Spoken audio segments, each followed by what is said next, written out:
नमस्कार, स्वागत है। आप देख रहे हैं क्रिएटिव विजन न्यूज का एक्सप्लेनर।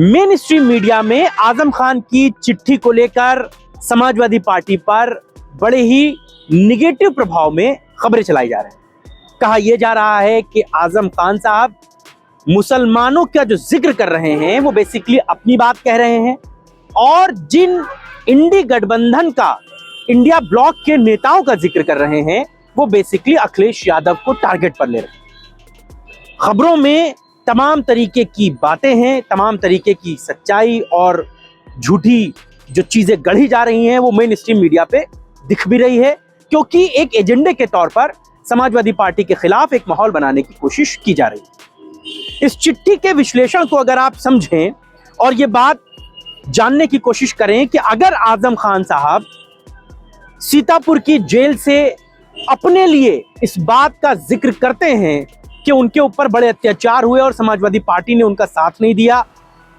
तो ये बात आप कोरी अफवाह पाएंगे, कोरा झूठ पाएंगे। क्योंकि खान साहब का कद समाजवादी पार्टी में क्या रहा है ये किसी से छुपा नहीं रहा है, और सांसदी का चुनाव, विधायकी का चुनाव आजम खान साहब के कहने पर टिकटों के बंटवारे से लेकर के तमाम बोर्ड और आयोग में उनके लोगों की नियुक्ति तक समाजवादी पार्टी में हुई है, की गई। 2017 से पहले जब समाजवादी पार्टी की सरकार थी तब बहुत सारी चीजें खान साहब से ही बनती थी। लेकिन क्या इस चिट्ठी के बाद आजम खान साहब की नाराजगी बिल्कुल नहीं है? इस बात में भी कोई दो राय नहीं। आजम खान ने जो चिट्ठी सीतापुर की जेल से लिखी और उसके बाद रामपुर के जिलाध्यक्ष ने अपने लेटर पैड पर उसको जो सोशल मीडिया पर पोस्ट किया, उसके बाद से बहुत सारी बातें जो हैं वो निकल रही हैं, सामने आ रही हैं। असल में आप अगर आजम खान साहब की इस नाराजगी को देखें और समझें तो आप ये बात जानेंगे कि कहीं ना कहीं आजम खान समाजवादी पार्टी यानी कि अखिलेश यादव पर एक तरह की प्रेशर पॉलिटिक्स अपना रहे हैं। क्यों प्रेशर पॉलिटिक्स अपना रहे हैं? क्यों आजम खान साहब इस तरह चिट्ठी को लिखकर अपने दुख को जता रहे हैं? इसके पीछे की 3 बड़ी वजहें हैं जिनको हम आपको बताने जा रहे हैं। पहली वजह यह है, जिस बात का जिक्र इनडायरेक्टली उन्होंने अपनी चिट्ठी में किया है कि मुसलमानों को नजरअंदाज किया जा रहा है और रामपुर के मुद्दे को संभल की तरह संसद में नहीं उठाया जा रहा। बेसिकली वो अपनी पीड़ा को बताना चाहते हैं कि रामपुर में जो हुआ, उनके साथ जिस तरह जौहर विश्वविद्यालय के मामले में तमाम छोटे बड़े मुकदमों को लाद दिया गया और उन्हें जेल भेज दिया गया। समाजवादी पार्टी से अखिलेश यादव उनसे मिलने नहीं गए, उनके बेटे अब्दुल्ला आजम से जेल में मुलाकात करने नहीं गए, उनकी पत्नी तंजीन फातिमा जेल में थी, वो वहां भी नहीं गए। जेल से जब वो बाहर आ गई तो 10 महीने तक अखिलेश यादव उनसे मिलने नहीं गए। इस तरीके का वो दुख इनडायरेक्टली बताना चाह रहे हैं। वो ये कहना चाह रहे हैं कि रामपुर में उनके साथ भी पुलिस और सरकार ने बहुत ज्यादती की है और अखिलेश यादव उनकी बातों को क्यों नहीं सदन में उठा रहे हैं।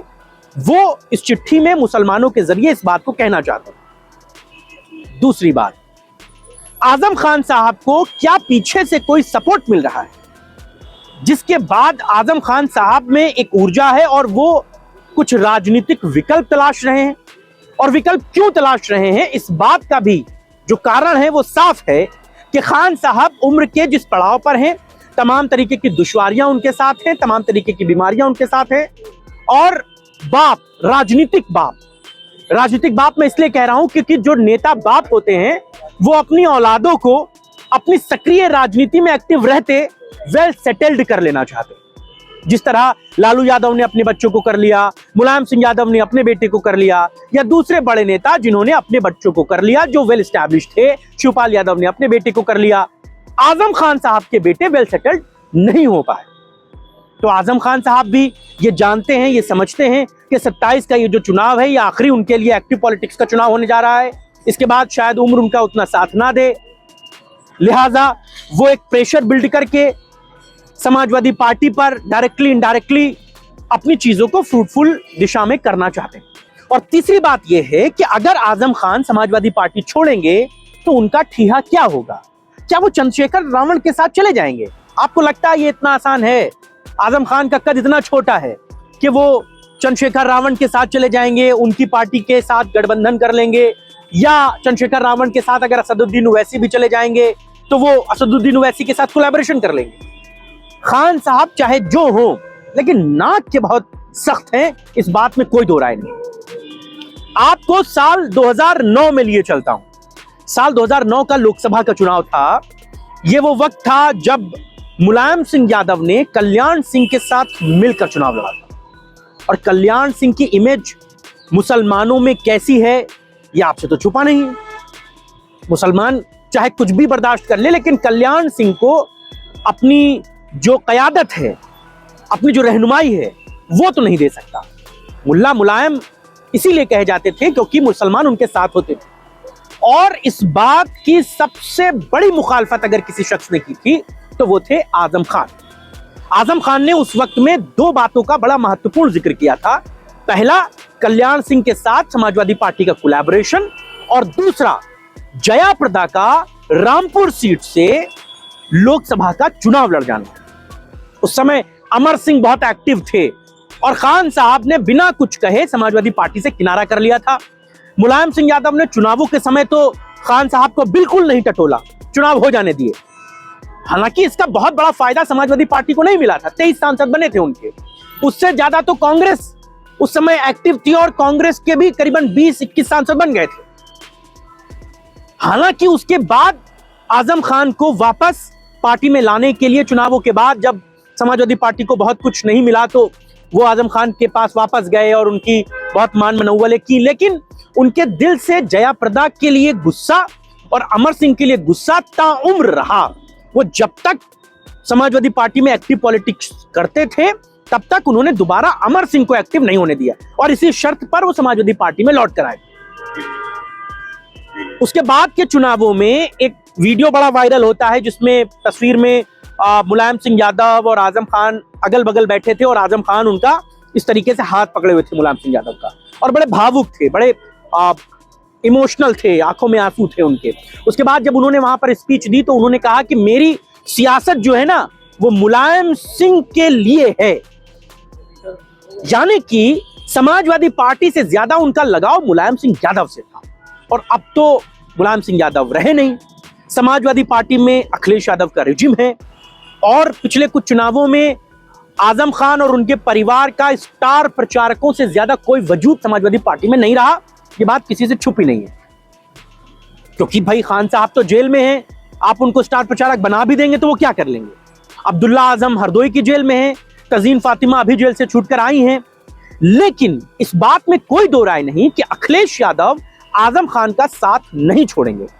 वो भी नहीं चाहते हैं कि आजम खान उनसे दूर हों, क्योंकि रुचि वीरा जो अभी मुरादाबाद से सांसद हैं और जियाउर रहमान बर्क जो संभल से सांसद हैं, इन दोनों का जुड़ाव आजम खान से डायरेक्ट है। आजम खान ने ही रुचि वीरा की पैरवी की थी, तब उन्हें समाजवादी पार्टी ने मुरादाबाद से टिकट दिया था। और जियाउर रहमान बर्क के जो दादा थे शफीकुर रहमान बर्क, बहुत समाजवादी पार्टी और मुसलमानों के वो भी बड़े कट्टर मुसलमान टाइप के नेता थे, समाजवादी पार्टी के सांसद रहे हैं। उनको भी समाजवादी पार्टी में आजम खान ही लेके आए थे। पश्चिमी यूपी में एक नाम था एसटी हसन, वो भी सांसद रहे हैं और खान साहब को पसंद नहीं थे। खान साहब ने उनका टिकट इस बार होने नहीं दिया था। तो अगर खान साहब नाराज हैं तो फिर खान साहब के कहने पर टिकट क्यों बंट रहे हैं। हालांकि इसमें भी कोई दो राय नहीं कि महबूबुल्लाह नदवी जो रामपुर से सांसद बने हैं, उनका चेहरा आजम खान को कतई पसंद नहीं था। खान साहब ने कई मौकों पर यह कहा कि मुझे मौलाना टाइप के लोग जो हैं वो राजनीति में पसंद नहीं, उनकी जरूरत नहीं है राजनीति में। लेकिन अखिलेश यादव ने महबूबुल्लाह नदवी पर दांव खेला, वो सांसद भी बने। लेकिन ना तो महबूबुल्लाह नदवी की कभी हिम्मत पड़ी कि चुनाव जीतने के बाद वो आजम के परिवार से मुलाकात कर लें या खान साहब का शुक्रिया अदा कर दें। जैसा चलता रहा वैसा चलता रहा। और पहली बार वो कब मिले, जब अखिलेश यादव कुंदरकी के प्रचार में गए थे, जब इस तरफ चंद्रशेखर रावण हरदोई गए थे अब्दुल्ला आजम से मुलाकात करने जेल में। उस समय अखिलेश यादव कुंदरकी जाते समय तजीन फातिमा से मिले थे और उनके साथ महबूबुल्लाह नदवी भी मौजूद थे। और महबूबुल्लाह नदवी महज एक डमी के तौर पर अखिलेश यादव के साथ थे। सिर्फ सलाम दुआ से ज्यादा मुझे नहीं लगता है तजीन फातिमा या आजम खान साहब के दूसरे बेटे से उनकी कोई और बात हुई हो। वो बैठे रहे, जो बात की वो अखिलेश यादव ने की, तजीन फातिमा से बात हुई, बाद में आधा एक घंटा दोनों की मुलाकात हुई। उसके बाद अखिलेश यादव कुंदरकी चले गए। आजम खान साहब का जलवा जलाल सरकार में दिखा है। और आपको एक बात और बताऊं कि अखिलेश यादव जो 2017 में 17 से पहले जब 12 में मुख्यमंत्री बने थे ना, तो अखिलेश यादव का रिकमेंडेशन मंच से अगर किसी व्यक्ति ने किया था तो वो आजम खान नहीं किया था। आजम खान पहले व्यक्ति थे जिन्होंने भरे मंच से मुलायम सिंह यादव से अखिलेश यादव को अपनी विरासत सौंपने की बात कही थी और उन्हें एक युवा मुख्यमंत्री के तौर पर प्रमोट किया था। तो अखिलेश यादव और आजम खान के रिश्ते बड़े प्रगाढ़ हैं, बहुत बेहतर हैं। और अगर खान साहब नाराज भी हैं तो अखिलेश यादव उन्हें मना लेंगे, इस बात में कोई दो राय नहीं। दूसरी बात जो कही जा रही है, जो बात मैं जिक्र कर रहा हूं कि खान साहब ये चाहते हैं कि उनके सक्रिय राजनीति में रहते रहते उनके बेटे वेल एस्टैब्लिश हो जाएं। अब चूंकि इतने ज्यादा जौहर विश्वविद्यालय के मामलों में मुकदमे हो गए कि खान साहब जेल में हैं, अब्दुल्ला आजम 2 मार्कशीट 2 जन्मतिथि के मामले में फंस गए, उनकी विधायकी भी चली गई और वो जेल में चले गए। उनकी पत्नी जो राज्यसभा सांसद थी वो जेल चली गई, यानी कि पूरा परिवार जो था वो तहस नहस हो गया। खान साहब का पूरा सियासी वजूद जो है वो डिमोलिश हो गया। लेकिन वो ये चाहते हैं कि उनके बेटे स्टैब्लिश हो जाएं। पर क्या आपको लगता है कि समाजवादी पार्टी से दूसरी जगह उनके बच्चों के एस्टैब्लिशमेंट के ज्यादा विकल्प दिखते हैं आपको? क्या अगर चंद्रशेखर रावण के साथ आजम खान चले जाएं, मान लीजिए जो मेन स्ट्रीम मीडिया चला रहा है, टीवी मीडिया जो चला रहा है, आप 1% मान भी लीजिए कि खान साहब चंद्रशेखर रावण के साथ चले गए, तो अगर चले जाएंगे तो क्या उनके बच्चों का भविष्य सिक्योर हो जाएगा?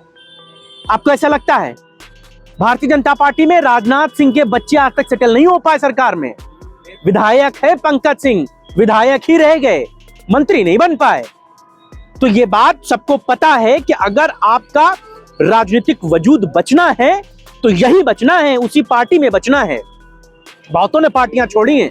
कल्याण सिंह जो हिंदू हृदय सम्राट कहे जाते थे, उन्होंने भी भाजपा छोड़ी थी, हाशिए पर आ गए थे। शिवपाल यादव ने भी अखिलेश यादव का साथ छोड़ा था, अपनी चाबी लेकर वो अलग हो गए थे। सियासी वजूद छोड़िए, राजनीतिक मोहताजी हो गई थी। यानी कि बहुत दौर देखे गए हैं अपनी पार्टी छोड़ करके दूसरी पार्टी बनाने के, लेकिन कोई सियासी वजूद बचा नहीं पाया। जयप्रदा भी अलग हो गई थी, बाद में उन्होंने अपना चुनाव बिगड़ा, कुछ नहीं हुआ और आजम खान से सीधी चुनौती उन्होंने ली थी। तो आजम खान साहब भी ये बात जानते समझते हैं कि समाजवादी पार्टी के बाहर उनका बहुत ज्यादा सियासी वजूद है नहीं। तीसरी बात, चंद्रशेखर रावण, आजम खान, ओवैसी या कांग्रेस, ये जो कोलैबोरेशन की खबरें चल रही हैं मीडिया में, ये भी बात आप समझिए कि ओवैसी मुसलमानों के रहनुमा हैं, आजम खान मुसलमानों के बड़े नेता हैं, राहुल गांधी भी मुसलमानों के बड़े नेता बनना चाहते हैं। तो ऐसे में मुसलमानों के वोट का बिखराव आपको लगता है क्या ये लोग समेट पाएंगे? एक बात आप क्लियर कट समझिए कि मुसलमान जब वोट देने पे आता है तो उसके जहन में सिर्फ एक बात चलती है कि उसे भाजपा को सत्ता से हटाना है। अगर केंद्र का चुनाव होता है तो वो ये देखता है कि कौन भाजपा से सीधी टक्कर ले सकता है। आपने लोकसभा चुनाव 2024 में देखा, उसने इंडिया गठबंधन को 94% मुसलमानों ने इंडिया गठबंधन को अपना वोट दिया। कहने को मुसलमान बहुजन समाज पार्टी से भी चुनाव लड़े थे, 11 सांसदीय के टिकट बटे थे, एक भी नहीं जीत पाया। चंद्रशेखर रावण भी अपने मुसलमान प्रत्याशी उतारे थे, सदुद्दीन ओवैसी ने भी उतारे थे, कोई नहीं जीत पाया। 94% मुसलमानों ने अपना वोट इंडी गठबंधन को दिया था, तब जाकर 37 सांसद इधर और कांग्रेस के आधा दर्जन से ज्यादा सांसद उधर बने थे। यानी कि मुसलमान इस बात की लय लेकर चलता है, ये तय करके चलता है कि उन्हें भाजपा को हराना है। भाजपा को कौन हरा सकता है, वो इस बात पर कंटेंट रहते हैं। फिर चुनाव अगर राष्ट्रीय होगा तो राष्ट्रीय पार्टी को दे देंगे, रीजनल होगा तो रीजनल को देंगे। अब 27 की लड़ाई में भाजपा को कौन टक्कर दे सकता है? योगी आदित्यनाथ से सीधी लड़ाई कौन लड़ सकता है? ओवैसी लड़ नहीं सकते, चंद्रशेखर रावण लड़ नहीं सकते, राहुल गांधी लड़ नहीं सकते, बचा कौन? मायावती का सियासी वजूद कुछ रहा नहीं। तो अखिलेश यादव को मुसलमान अपनी पहली पसंद इसीलिए मानता है क्योंकि वो भारतीय जनता पार्टी से सीधी लड़ाई लड़ सकते हैं। और अखिलेश यादव मुसलमानों के बीच में यही बात कहने की कोशिश करते रहे हैं हमेशा, और लोकसभा के चुनावों में उनको इसका फायदा भी मिला। तो आजम खान को लेकर के, ये जो चिट्ठी को लेकर के तमाम जो बातें चल रही हैं, उनमें बहुत ज्यादा सच्चाई, बहुत ज्यादा गंभीरता नजर नहीं आती। लेकिन हाँ, इस बात में कोई दो राय नहीं कि खान साहब परेशान जरूर हैं, नाराज जरूर हैं। उनकी नाराजगी अखिलेश यादव दूर करना जानते हैं। क्योंकि इससे पहले भी वो बहुत बार नाराज हुए हैं। समाजवादी पार्टी ने उनको अपने साथ लिया है, उन्होंने अखिलेश यादव के कंधों पर हाथ रखे हैं, उनका सपोर्ट किया है। तो साफ तौर से इस बात में जो खिचड़ी पक रही है, उस खिचड़ी में कितनी सीटी लगेंगी इसके लिए थोड़ा इंतजार कीजिए। खान साहब चुनावों से पहले क्या जेल से बाहर आएंगे, ये भी देखने वाली बात होगी, और अगर जेल से बाहर आएंगे तो उनका क्या सियासी वजूद, क्या पैरामीटर उनके रहते हैं, इस पर भी निगाहें रहेंगी। लेकिन चलते चलते ये बात मैं आपको क्लियर बता देता हूं कि खान साहब समाजवादी पार्टी कभी नहीं छोड़ेंगे। उनको ये पता है इसी पार्टी से उनका सियासी वजूद है, इसी पार्टी से उनके बच्चों का राजनीतिक भविष्य है, और इसी पार्टी में जो उनको सम्मान मिला है वो कहीं दूसरी जगह नहीं मिल सकता। आपको एक सवाल के साथ छोड़ जाता हूं कि अगर खान साहब सपा छोड़ेंगे तो कहां जाएंगे, हमें आप कमेंट में जरूर बताइएगा। और अगर आपके पास भी कोई विषय हैं जिन पर आप चाहते हैं कि हम चर्चा करें और उसको पूरी तैयारी के साथ आपको बताएं, तमाम जानकारियों को इकट्ठा करें, तो आप वो विषय भी हमें बता सकते हैं, हम उस पर भी आपके साथ जरूर जुड़ेंगे। फिलहाल आज इतना ही, मुझे इजाजत दीजिए, नमस्कार।